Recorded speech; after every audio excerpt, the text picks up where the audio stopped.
தோஷங்கள் நீக்கும் பிரதோஷம் சிவன் நஞ்சுண்டதால் வந்த நேரம் நாம் செய்த தீவினைகள் யாவும்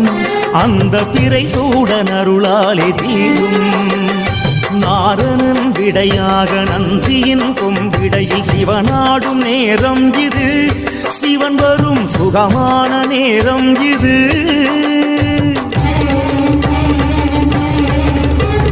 கருணாகரன் சுத்த சிவமானவன் கருணை பொழிகின்ற நேரம் இது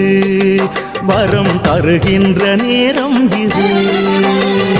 நந்தீஸ்வரா அய நந்தீஸ்வரா